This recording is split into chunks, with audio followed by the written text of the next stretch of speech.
Hello everyone, आइए देखते हैं आपके पार्टनर की current truest feelings and emotions आपको लेकर क्या है। साथ ही देखेंगे उनका नेक्स्ट इनिशिएटिव आपकी तरफ क्या हो सकता है और डिवाइन आपको क्या गाइड करना चाहते हैं। रीडिंग जनरल कलेक्टिव टाइमलेस रहेगी, तो जो चीज़ें आपको रेजोनेट करती हैं वो आप रख सकते हैं एंड रेस्ट को जाने दे सकते हैं।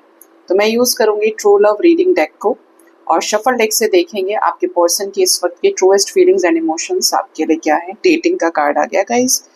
This card gives me the vibes of Six of Cups, memories of love. आपके पर्सन आपको डेट करना चाहते हैं, आपके साथ चीज़ों को शेयर करना चाहते हैं, बहुत ज़्यादा प्यार मोहब्बत इश्क आपसे जाहिर करना चाहते हैं, मुलाकातें करना चाहते हैं। जैसे होता है ना वो एक बॉयफ्रेंड गर्लफ्रेंड वाला फेज, अगर दो लोग एक दूसरे से शादी कर लेते तब भी वो एक BF GF वाले फेज में रहते हैं, या ये ऑलरेडी एक ऐसा ही रिलेशनशिप है, तो इनको ना उसमें भी इनिशियल डेज वाला जो बहुत ही पैम्परिंग, बहुत ही कडल करने का टाइम रहा है, बहुत ज़्यादा एक दूसरे की बात बात की खबर रखना, बहुत ज़्यादा केयर करना, तो ये ऐसा ही फेज आपके साथ चाहते हैं। इनको ये देखना है कि ये जब आपको इम्प्रेस करे, जब ये आपके लिए एफर्ट करे, तो आपका स्माइल कैसा होगा, आपका रिएक्शन कैसा होगा। मतलब हो सकता है कि आप टू मच एक्सप्रेशंस देते हो, तो इनको बहुत अच्छा लगता है आपको अलग अलग एक्सप्रेशंस में देखना, छोटी छोटी नटखटी हरकतें करना। तो कुछ वैसी सी फीलिंग है, काफ़ी लाइट एनर्जी है आपके पर्सन की। ये आपके साथ एक अच्छा रिलेशनशिप मेंटेन करना चाहते हैं, जहाँ पर दो लोग एक दूसरे से प्यार करते हैं, रिलेशनशिप में भी हैं और हर एक चीज़ के लिए एक दूसरे के लिए प्रोवाइडर भी हैं, अवेलेबल भी हैं कि मेरा पार्टनर है, मेरी पार्टनर है, मैं तुम्हें इसके लिए ये कर दूँ, अभी उसके लिए ये भिजवा दूँ, ऐसा कर दूँ, वैसा कर दूँ। तो ये वाली एनर्जी बहुत ज़्यादा है। बिल्कुल ये आपके प्यार में आपके सामने ना झुकने के लिए भी तैयार है, ऐसा भी यहाँ पर मुझे मैसेज आ रहा है। बातचीत करना, जेस्चर करना, ये आपके साथ कनेक्ट करना चाहते हैं। देन वी हैव, देख लो मैंने कहा ही आपको, 2 ऑफ कप्स की एनर्जी है, कनेक्शन। तो आपके पर्सन आपके साथ घूमना फिरना चाहते हैं, रोमांटिक डेट करना चाहते हैं, कहीं बीच पर चले गए, किसी ऐसी जगह चले गए जहाँ पर आप और ये हैं, ड्रिंक्स हैं साथ में, म्यूजिक अच्छा चल रहा है, रेस्टोरेंट हो सकता है जो बहुत प्राइवेट अच्छे रेस्टोरेंट्स होते हैं। बट ये पर्सन को क्या है कि ये आपके साथ सिर्फ आपके होकर रहे, गाने गुनगुनाए, आपके साथ को एंजॉय करे, बहुत रोमांटिक काइंड ऑफ फीलिंग, बहुत प्यारी सी एनर्जी है कि इनको आपके साथ ये कनेक्शन चाहिए। जो लोग रीयूनियन में हैं, ये आपके साथ एक अच्छा रोमांटिक रिलेशनशिप बिल्ड करना चाहते हैं। इन्हें आप चाहिए अपने ज़िंदगी में, क्योंकि आप इनके पार्टनर हो, या आपके ऊपर अपना राइट समझते हैं। जो लोग दूर हैं, आपके पर्सन आपके साथ बातचीत शुरू कर सकते हैं, स्टार्ट करना चाहते हैं बातें ये, और आपके साथ रीयूनियन में आना चाहते हैं। वही प्राइवेसी, वही माहौल, उन चीज़ों में ही बार बार जाना। इनको आपकी याद बहुत ज़्यादा आ रही है, ठीक है, रह रहकर वही डेटिंग टाइम इनको हो सकता है बहुत ज़्यादा याद आ रहा है, अंदर से ये काफ़ी ज़्यादा मचल रहे हैं कि आपके साथ कांटेक्ट हो जाए इनका। Then we have, oh my God, sexuality की एनर्जी है। तो मैंने अभी बोला आपको कि ये बहुत मिस कर रहे हैं इस कनेक्शन के रोमांटिक टाइम को, इस कनेक्शन में प्यार को बहुत ज़्यादा, मतलब बहुत अट्रैक्टेड है ये पर्सन आपसे, और इसीलिए उससे पहले ये दो कार्ड्स ऐसे आए। They want to date you, they want to kiss you, they want to hug you, they want to touch you, ऐसी energy, they want to cuddle you actually. तो ऐसा बहुत रोमांटिक सी एनर्जी है, काफ़ी ज़्यादा अट्रैक्टेड है, क्वीन ऑफ वॉन्ड्स की energy है। बहुत ज़्यादा ऐसा लग रहा है कि आपने कुछ बढ़िया पहन लिया है, या कुछ बहुत कैसे बोलूँ, आपका ड्रेसिंग सेंस, या बहुत आप हॉट लग रहे हैं, या कुछ ऐसा पोस्ट कर रहे हैं। बट ये पर्सन आपसे बहुत अफेक्टेड है, बहुत ज़्यादा अट्रैक्शन बहुत है। Then we have resolving conflict. आपके ये बदलते हुए रूप को भी देखकर बहुत खुश हैं। जैसे आप पहले बहुत ध्यान से नहीं रखते थे अपने आप को, बहुत ज़्यादा जिम्मेदारियों में उलझे रहते थे, अभी आपने अपने ऊपर ध्यान देना शुरू किया है, अच्छे से मेकअप करना, अच्छे से रहना, बहुत ज़्यादा प्रोफेशनल, बहुत ज़्यादा ब्यूटीफुल लगना। मतलब अपने आप को आप दिखा रहे हो कि हाँ, तेरे जाने के बाद मैं दुख ही नहीं हूँ, मैं बहुत सुख में हूँ। तो आप इनको कहीं ना कहीं इनडायरेक्टली इस तरीके से अट्रैक्ट कर रहे हो अपनी तरफ, ठीक है, कि आप बहुत सलीका सीख गए हैं, आपका वे ऑफ टॉकिंग सुधर गया है, आपका वे ऑफ ड्रेसिंग भी सुधर गया है, ठीक है। तो इनको ऐसा लगता है कि यार चलो भूल जाते हैं पुरानी बातों को, अभी वो चेंज हो गया या हो गई, अभी वो बहुत समझदार है, क्यों पुरानी चीज़ों को रखना है, क्यों पुराने ग्रजेस को रखना है। एक दूसरे के साथ सॉर्ट आउट करते हैं मामले को और रिजॉल्व करना चाहते हैं, झगड़े सही करना चाहते हैं। आपके बीच में जो भी कहा सुनी हुई है आप इनसे इनकी बातें पूछें, ये चाहते हैं कि आप इनको केयर करें, इनके बारे में बात करें, इनसे पूछें भाई तुम्हें क्या तकलीफ है, तुम्हारे साथ ये दिक्कत थी, ये आपको बताएं, फिर आप उस चीज़ को ही ठीक करें।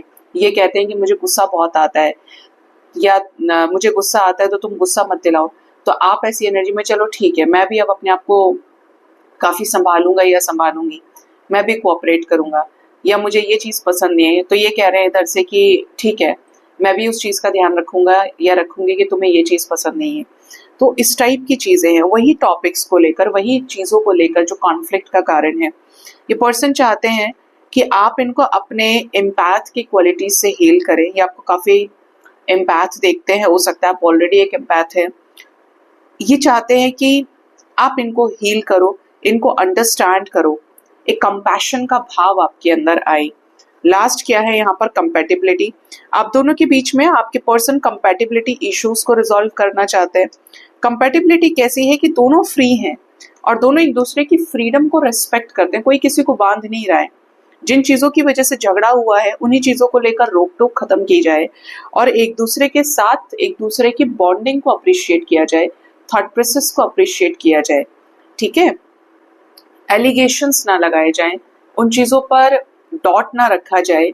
आपको ऐसा लगेगा कि फिर तो कोई भी कभी भी बिगड़ जाएगा, तो ये आपको समझना पड़ेगा कि कोई भी इंसान गुलाम नहीं रहना चाहता, ना आप रहना चाहेंगे और ना कोई और रहना चाहेगा सामने वाला।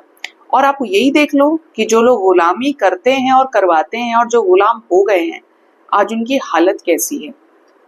बहुत इस पे बेस्ट एग्जांपल आपको दूंगी, अगर गुलामी आपको बहुत पसंद है ना तो आपकी हालत उस पक्षी के जैसी है जिसको पिंजरे से कभी बाहर निकाला ही नहीं गया और एक दिन जब निकाला तो वो उड़ना ही भूल गया था, कि बाहर छोड़ भी दिया तो वो लौट के पिंजरे में ही आ रहा है। अच्छी चीज़ों के लिए ठीक है, एलिगेशंस में प्रॉब्लम नहीं है, लेकिन पंख दिए हैं उड़ने के लिए।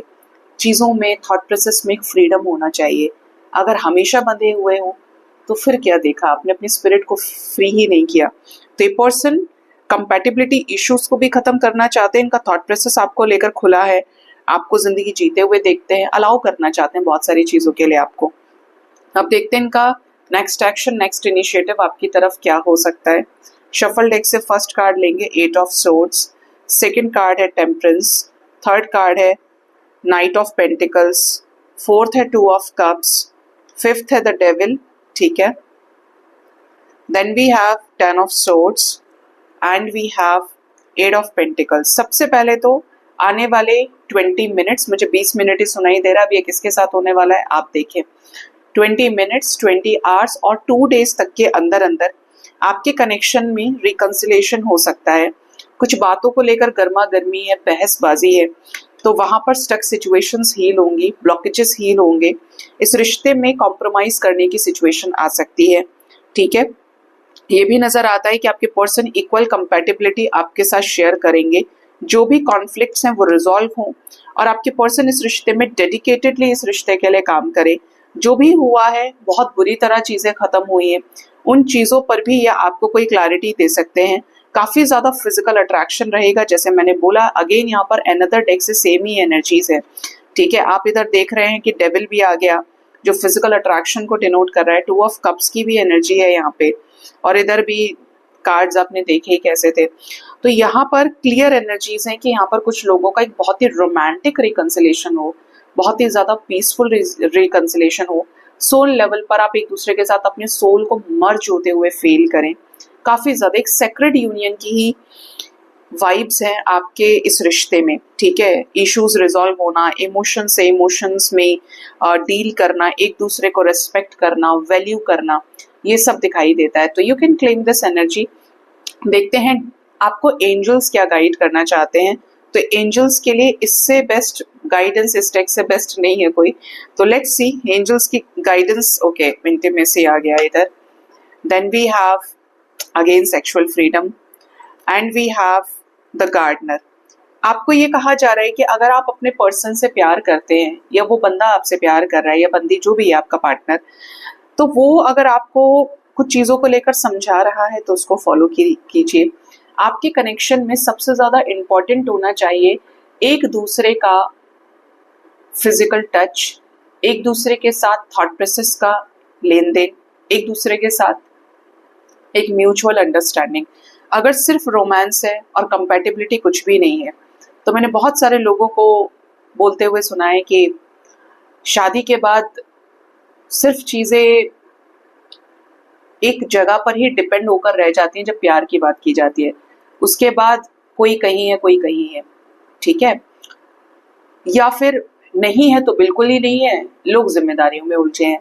तो ये कहा जा रहा है आपको कि पार्टनर आपका है, जिंदगी आपकी है, चाहे आप इस पर्सन के साथ डील कर रहे हैं या आप मैरिड है, ये आपके ऊपर डिपेंड करता है कि आप अपने पार्टनर को कितना अंडरस्टैंड करते हैं, कैसे अंडरस्टैंड करते हैं और उनको किस तरीके से अपनी जिंदगी में, अपने चॉइसेस में, अपने डिस्कशन में शामिल करते हैं। आप चाहोगे वो इन्वॉल्व हो जाएंगे, आप चाहोगे वो नहीं। आपके द्वारा दी गई इज्जत ही उनकी पर्सनालिटी को क्रिएट कर रही है आपके साथ इस रिश्ते में, उनकी भूमिका को उजागर कर रही है, ठीक है। तो आपको कहा जा रहा है कि रिश्ता निभाइए। ऐसा नहीं है कि मेरे पास टाइम नहीं है, मैं अपने हस्बैंड को टाइम दूं या परिवार को टाइम दूं। उनका टाइम उनका होना चाहिए।